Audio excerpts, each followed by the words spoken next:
Boa noite.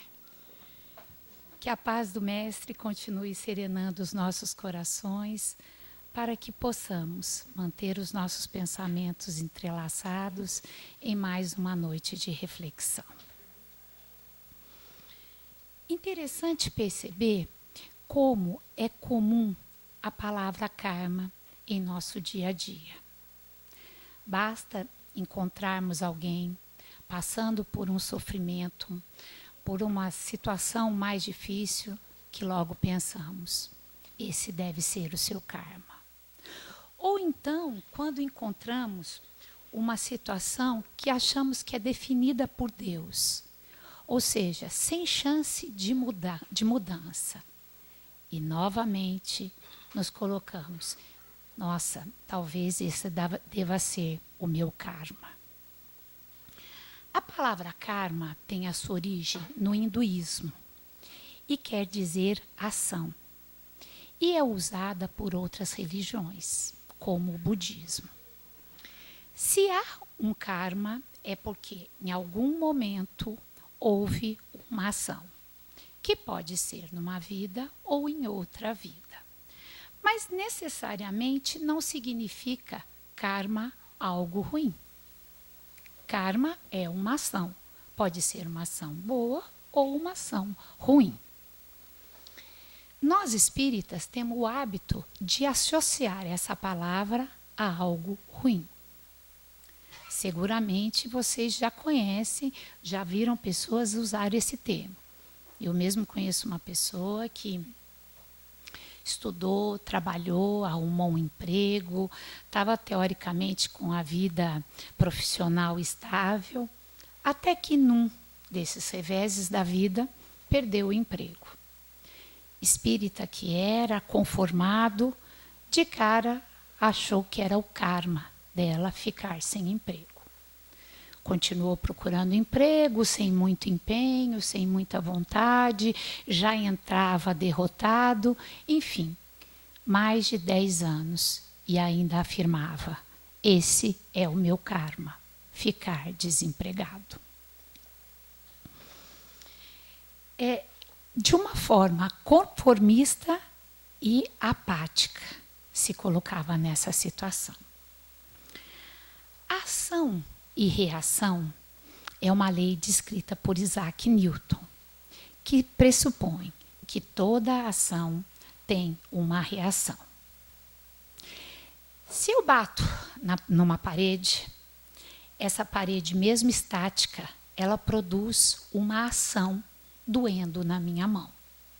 Se eu aumento a intensidade, essa dor dói mais. A palavra karma não foi utilizada por Kardec, porque karma pressupõe que é uma ação com uma reação em proporções iguais. Então, mais ou menos seria a lei do talião, olho por olho, dente por dente. Então, Kardec não utilizou essa palavra.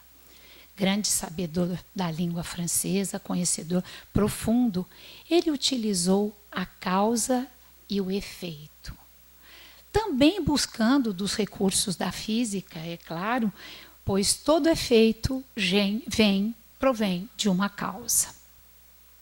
Sendo assim, a lei de causa e efeito é uma das leis do Código Divino que nos permite evoluir.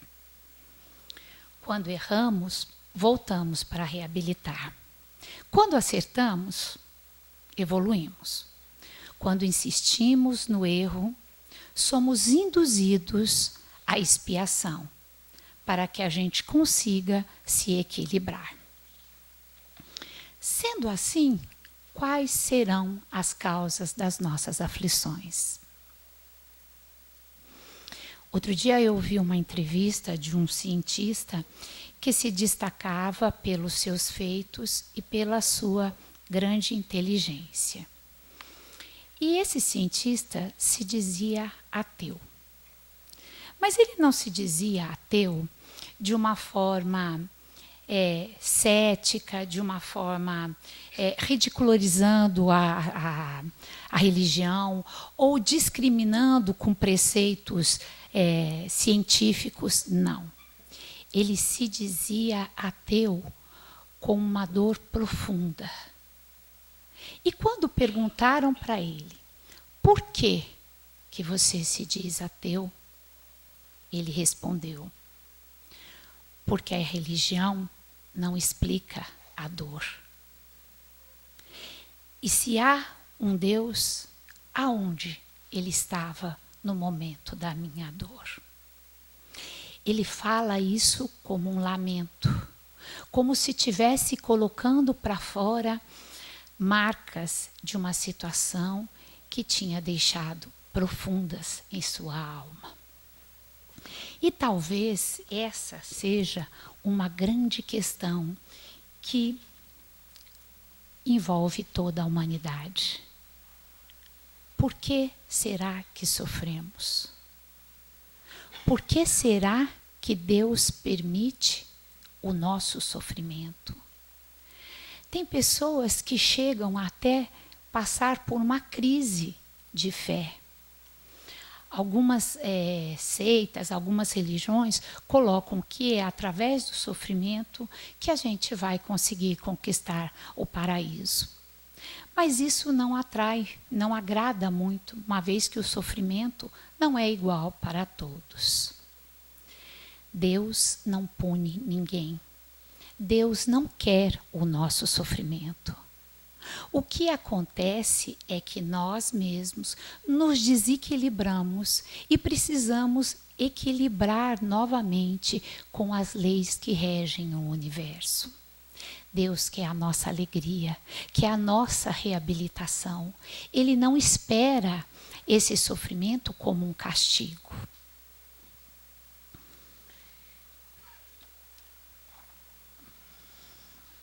Outro ponto que nos chama a atenção é que muitas vezes a gente se depara com recém-nascidos que ainda estão adentrando no processo encarnatório e já se deparam com um sofrimento muito grande, com um sofrimento extremo. E aí a gente fica a pensar,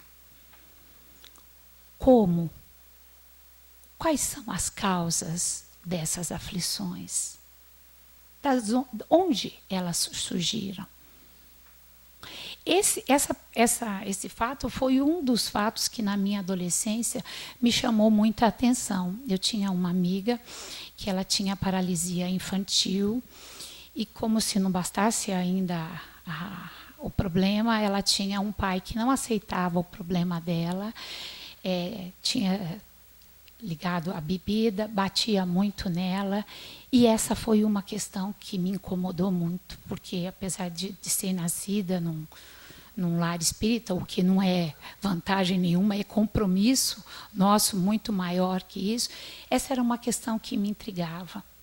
Por que Vânia precisava ter essa história? Tinha um cognitivo mais baixo, não movimentava uma mão, e ainda um lar desse, um pai sem aceitação. E aí eu me lembro que eu fiz essa pergunta para minha mãe. Por que Deus deixou, mãe, acontecer isso com a Vânia? O que será que ele não cuidou? Todos nós não tivemos problema. Por que ela não foi vacinada de paralisia infantil? Então, essas são questões que realmente nos fazem a pensar, nos fazem a raciocinar. E aí vem a bênção da doutrina, que nos esclarece, que nos consola, como Jesus avisou em 1857, através do codificador, recebemos os ensinamentos que vêm com esse propósito: esclarecer, orientar e, sobretudo, nos acalmar. Mas como? Como a doutrina faz esse papel? De uma forma clara, lúcida, dando explicações racionais, mostrando que apesar do sofrimento, nós jamais estaremos sozinhos. E nessa compreensão da doutrina, é uma coisa que também me encanta, esse lado racional. Porque não houve um equívoco. Eu não estou vivenciando a história de outra pessoa. Eu estou vivenciando a história da Estela. Eu não peguei a história errada, nem houve sorte ou azar. Porque para uns parece que o sofrimento é atroz. Para outros parece que a felicidade sorri mais vezes. E aí a gente fica, puxa, será que eu tive sorte? Será que ele teve azar? Será que... Não houve esse equívoco. E isso a doutrina, de uma forma muito clara e lúcida, nos mostra, para que a gente consiga entender um pouquinho mais daquilo que estamos vivenciando. Dentre os inúmeros trabalhos entregues na mão do codificador, o Evangelho, segundo o Espiritismo, foi o responsável para responder às questões do sofrimento. No item 5, ele fala sobre bem-aventurados os aflitos. Neste capítulo, ele fala da dor, ele fala da diferença de sofrimento e também mostra como passar por ela. No item 4, ele fala das causas atuais das nossas aflições. E no item 6, ele fala das causas atuais tendo origem em vidas passadas. Então, nós temos duas justificativas para aquela pergunta que eu fiz. Por que sofremos? A primeira, causas atuais, minhas, por deformidade do meu caráter, do meu próprio orgulho, da minha própria ambição, eu acabo gerando aflições. Kardec coloca aqui um marco muito importante. E é no Livro dos Espíritos, na terceira parte, onde ele cita as leis morais, que ele explica. Toda imperfeição gera um sofrimento. Toda deformidade de caráter produz uma aflição. Todo comportamento injusto atrai sofrimento para a nossa vida.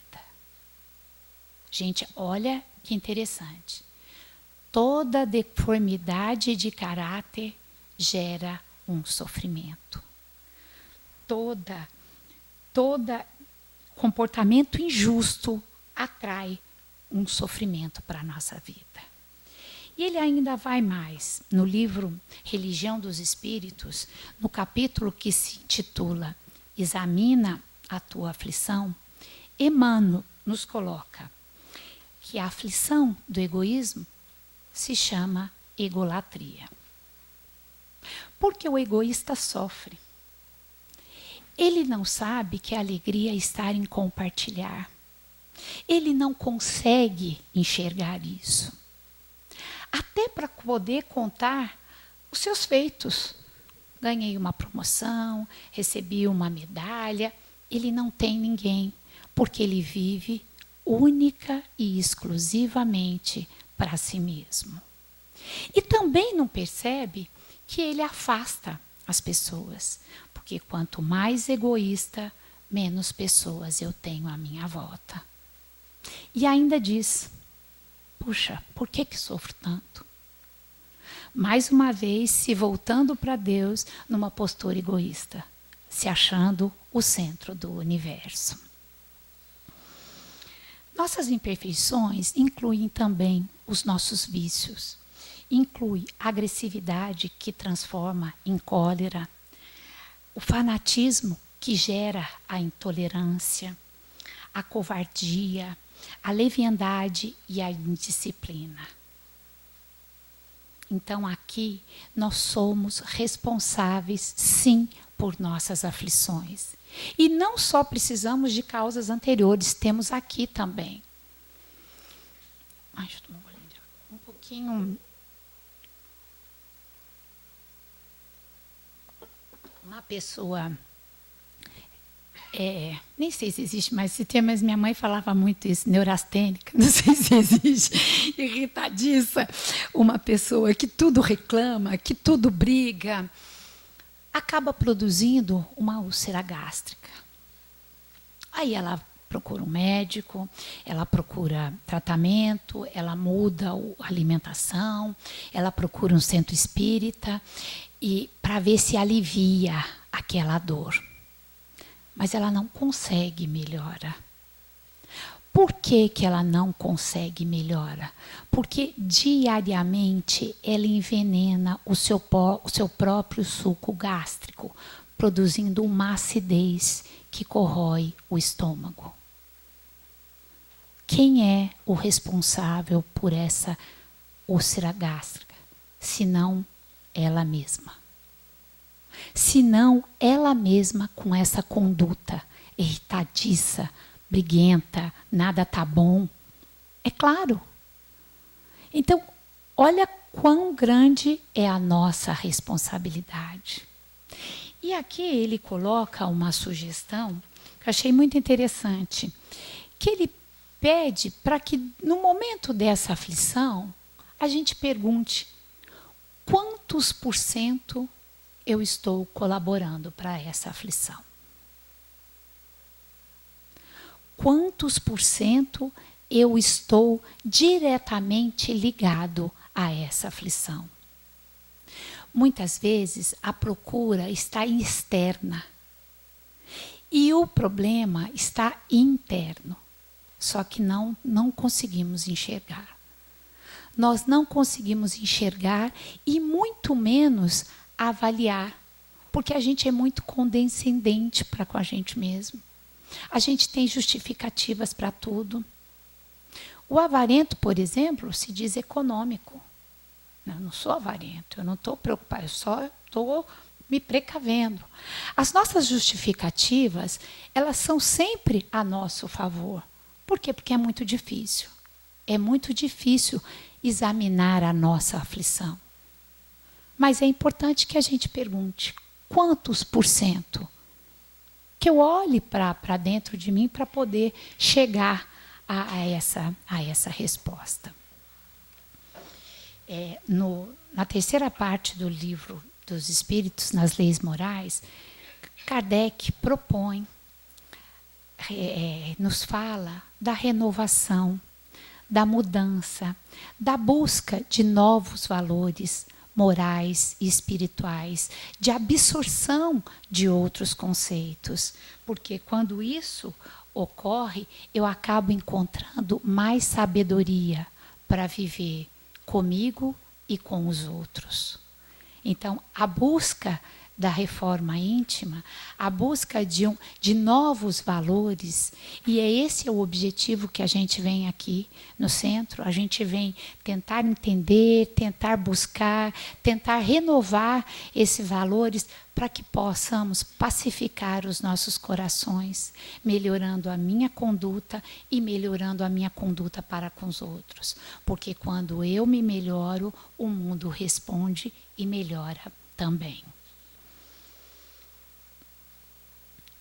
Agora vamos falar um pouquinho das aflições geradas em outras encarnações.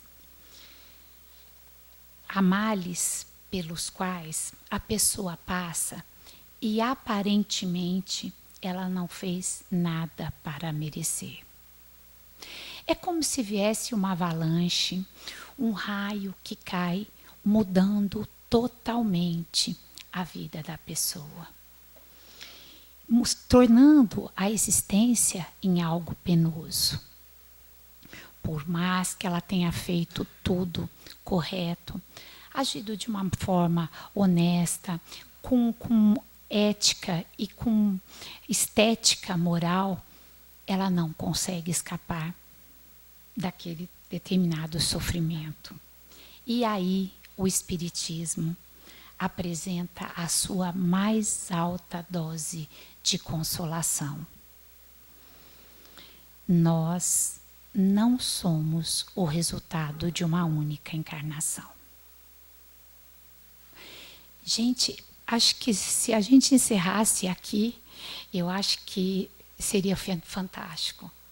Você encontrar justificativas para as coisas que não temos justificativas, porque às vezes não temos a resposta. Mas você entender que tem algo ali atrelado. Porque as nossas encarnações são como uma novela. Ou como um seriado, que agora está mais em moda ter série do que... Cada encarnação é um capítulo. E eles são entrelaçados. E nesse entrelaçar, talvez agora estejamos encontrando alguém que há séculos a gente prejudicou ou amou. E que basta um olhar para a gente ter a sensação de conhecer. Não temos nada claro, nada, mas temos a sensação de já conhecer. Talvez hoje a gente esteja vivendo uma situação de sofrimento para a qual fomos preparados há mais de 2000 anos. E só agora temos condições de suportar. Nesse sentido, a gente olha para algumas situações e, apesar de não termos as respostas, conseguimos entender que há um porquê, há um para quê da gente estar passando por determinada situação. Mas nós não podemos cometer o equívoco de olhar alguém sofrendo ou olhar para um sofrimento nosso mesmo e achar que, como eu disse, a pessoa tem uma vida correta, tem um procedimento bom, não fez nada para merecer.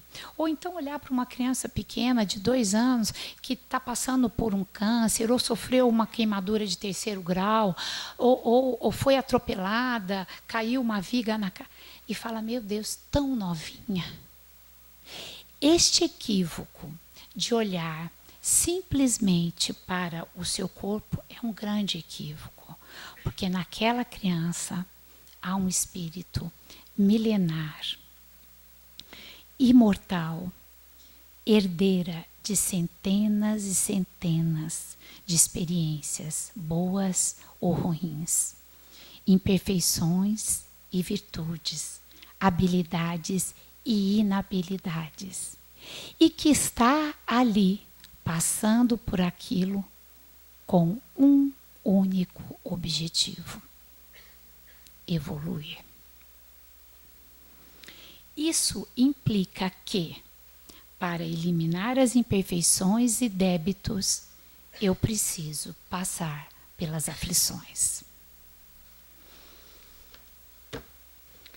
No século XVII, num grande castelo português, um jovem senhor feudal, José Antônio Maria de Alenquer, chama 3 dos seus funcionários de sua confiança para uma conversa. Quer eliminar José Antônio, de 7 anos, filho bastardo de seu pai viúvo. O mordomo, a esposa e a filha vão receber pequena fortuna para ajudar nesse crime. O menino, na flor da sua infância, é conduzido pelos 4 até um extenso poço com peixes vorazes.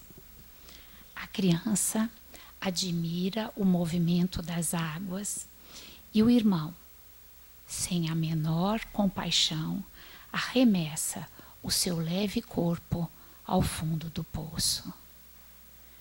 Ouve-se um grito e logo em seguida um silêncio. José Antônio Maria de Alenquer herda enorme fortuna e a vida continua. 3 séculos depois, em 8 de fevereiro de 1957, sai no jornal a seguinte notícia: criança foi devorada com vida por piranhas. A população de Monte Alegre, no Baixo Amazonas, fica chocada pela tragédia que acontece com um menino de 7 anos, devorada em poucos minutos por um cardume de piranhas, na presença dos pais e da irmã mais velha. Após o choque,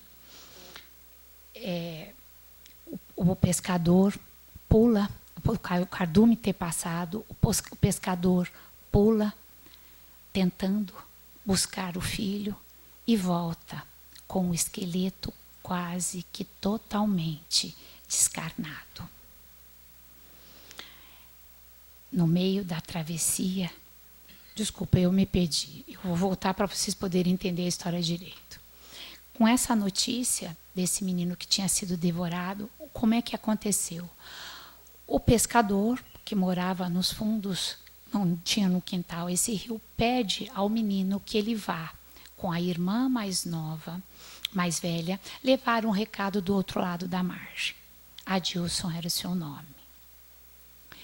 Ele vai com a irmã e no meio da travessia ele se desequilibra e cai no rio, na frente da irmã e do pai. Ninguém pôde fazer nada. Foram minutos que ele foi devorado pelas piranhas. Refeito do choque, o pai mergulha tentando resgatar o menino. E ele volta à tona com o esqueleto quase descarnado. A voracidade das piranhas e o assombro da pequena família foi o preço da remissão da falta cometida no século XVII. Valorizemos a experiência de hoje. Tentemos retirar o máximo de aprendizagem diante do sofrimento. Diante do sofrimento, a pergunta: por que eu sofro? Mas aí a proposta: vamos trocar essa pergunta do porquê eu sofro para que eu sofro. Quando eu troco esse modo de perguntar, parece que o meu fardo fica mais leve. Quando eu passo por uma doença grave, devo perguntar: para que será que estou com essa doença? Será que eu deixei de cuidar do meu corpo em vidas passadas? Será que eu estou com essa doença para evitar um vício maior e vir a perder a minha existência? Será que eu preciso será que eu preciso desenvolver a humildade e a paciência? A doença continua a mesma. Pode ser que eu não tenha respostas claras, mas quando eu pergunto para quê, eu passo a entender o sofrimento não como um castigo, mas sim como uma oportunidade de aprendizagem. Porque tem um propósito. Muitas vezes, diante da circunstância pela qual nós estamos passando, nós não conseguimos essa lucidez para tentar entender. Muitas vezes até pensamos que há uma certa injustiça. Puxa vida, eu não merecia isso. Eu não merecia estar passando por essa situação. Sim, disse bem, talvez nessa você não mereça. Mas se não há injustiça na justiça divina, eu estou tendo um convite para reabilitar, para equacionar a minha contabilidade. quando eu faço um empréstimo num banco, eu uso um dinheiro que não é meu. Está lá à minha disposição, que é o cheque especial. É natural que para eu acertar as minhas contas com o banco, eu pague. Mas não nesse sentido de pague no toma lá da cá. Eu aprenda que cheque especial não é bom, que os juros são altíssimos, que é melhor se livrar dele. Esse é o objetivo, é para uma hora de necessidade. Então, até para isso, serviu de aprendizagem. O sofrimento tem essa conotação. E essa conotação muitas vezes nos foge, porque diante do sofrimento, nós perdemos a calma, a tranquilidade para poder tentar entender e, sobretudo, a fé. Porque é na dor, é no sofrimento onde eu coloco a minha fé à prova. Gente, é super bom ter fé quando está tudo tranquilo. É uma tranquilidade. O desafio é nos mantermos em pé, firmes, com essa mesma fé diante do sofrimento. Tem um colega, acho que é Marcos, o sobrinho do Fred, ele não usa a palavra sofrimento, né? Ele usa oportunidades. Eu achei bem interessante. Ele coloca como oportunidade que eu estou passando. A oportunidade que eu estou passando para poder me reabilitar.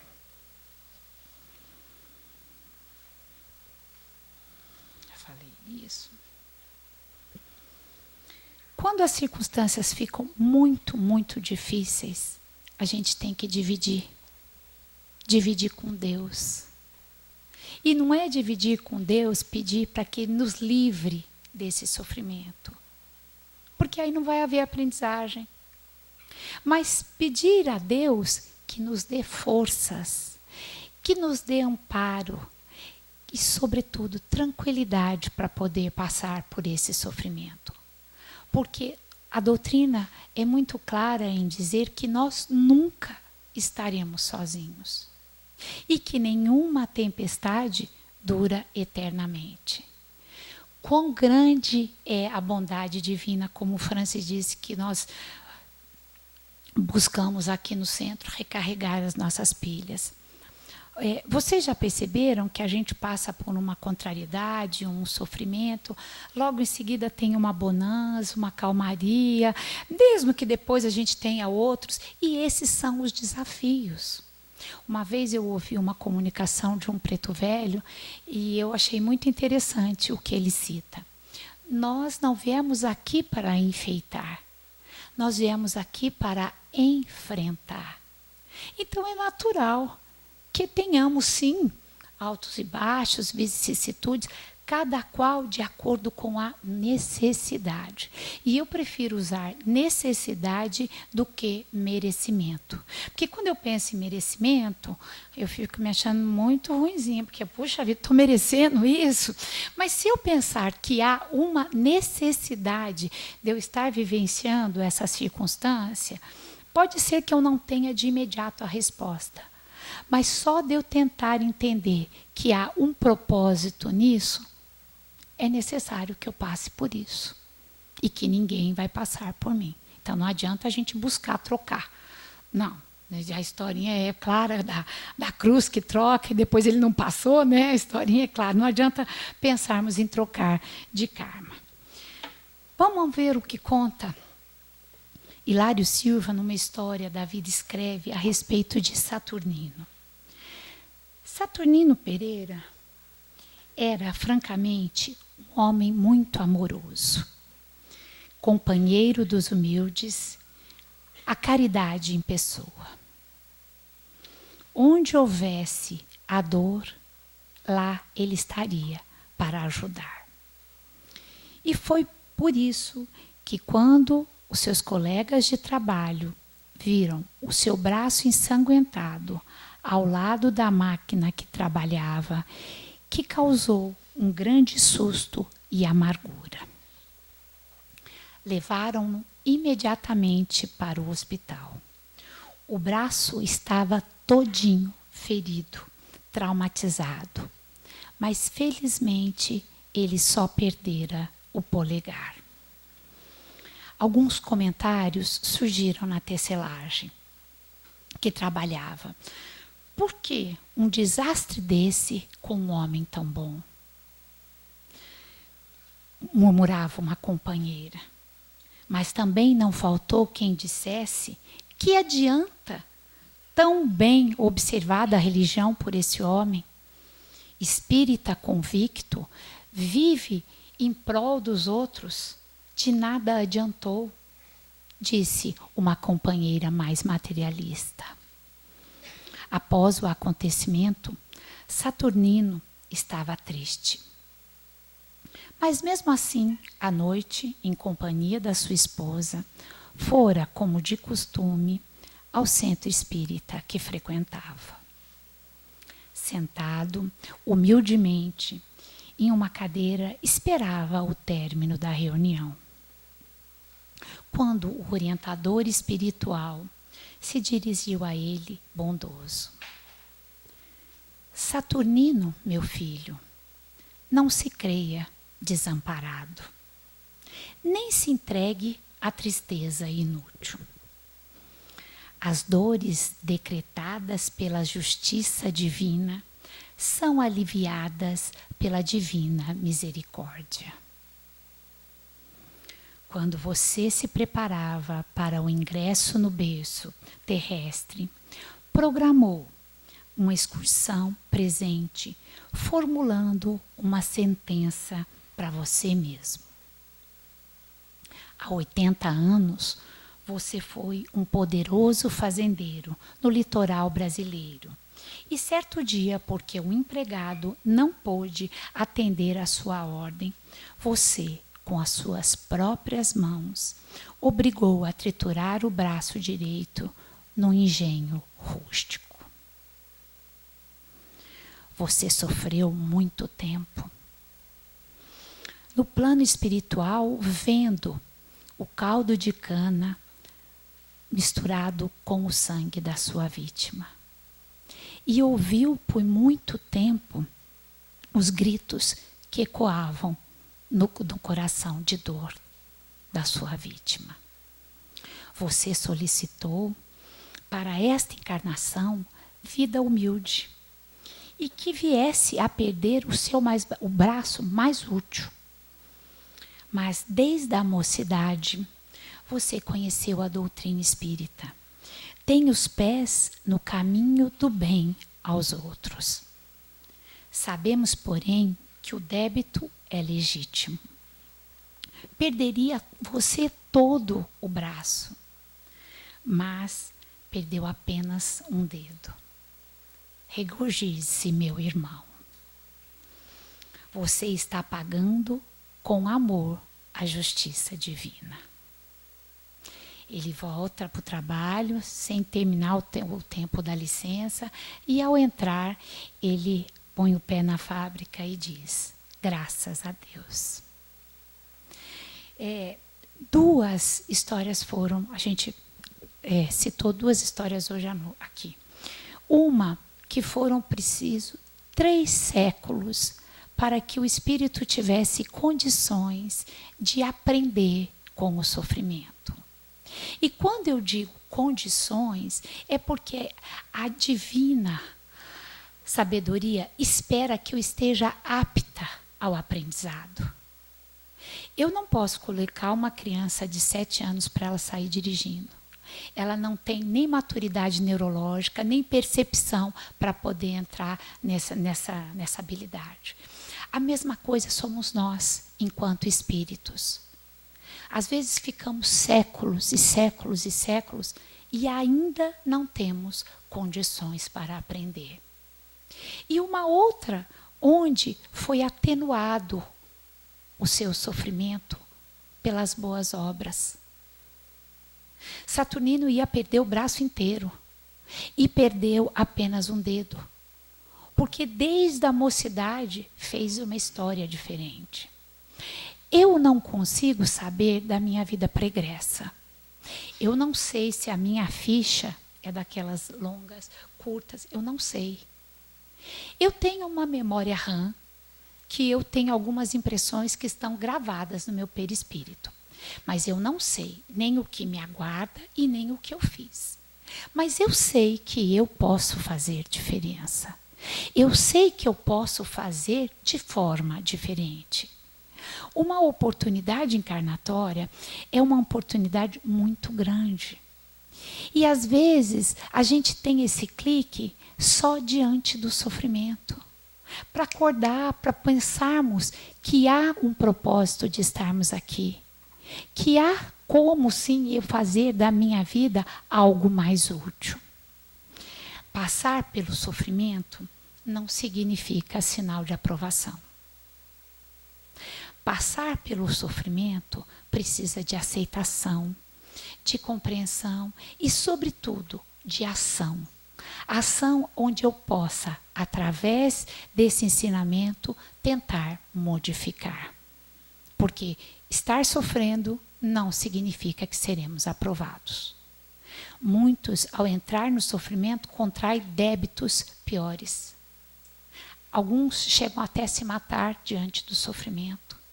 Então, aquilo que deveria ser um aprendizado, o que foi? Agravou, contraiu outros débitos. Então, precisamos de muita tranquilidade para poder entender que as vidas estão entrelaçadas, que não somos o resultado de uma única encarnação e que somos o artífice deste nosso destino. E que se somos o artífice deste nosso destino, é natural que nós mesmos também acertemos as contas com ele. Ninguém vai passar por mim. Apenas eu, como fui eu a responsável. Outra grande coisa que eu acho fantástica na doutrina é que bênção saber que não houve equívoco. Essa é a história que eu necessito. Essa é a história que eu preciso aprender. Eu gostaria de ler para vocês uma mensagem para a gente encerrar, que é de Emmanuel. Alguns de vocês já devem ter conhecido, a Ana Maria já falou na televisão, eu achei muito interessante e acho que é pertinente com o tema que a gente está discutindo hoje aqui. Nasceste no lar que precisavas. Vestiste o corpo físico que merecias. Moras no melhor lugar que Deus poderia te proporcionar, de acordo com o teu adiantamento. Possui os recursos financeiros coerente com as tuas necessidades, nem mais, nem menos, mas o justo para as tuas lutas terrenas. Teu ambiente de trabalho é o que elegeste espontaneamente para a tua realização. Teus parentes e amigos são as almas que atraíste com as tuas próprias afinidades. Portanto, teu destino está constantemente sobre o seu controle. Tu escolhe, recolhes, eleges, atrai, buscas e expulsa, modifica tudo aquilo que te rodeia a existência. Teus pensamentos e vontades são a chave de atração e de repulsão da sua jornada.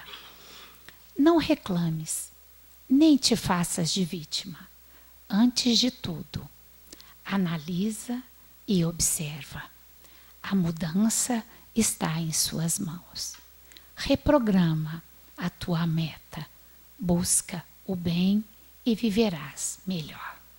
Obrigada a todos. Uma boa noite.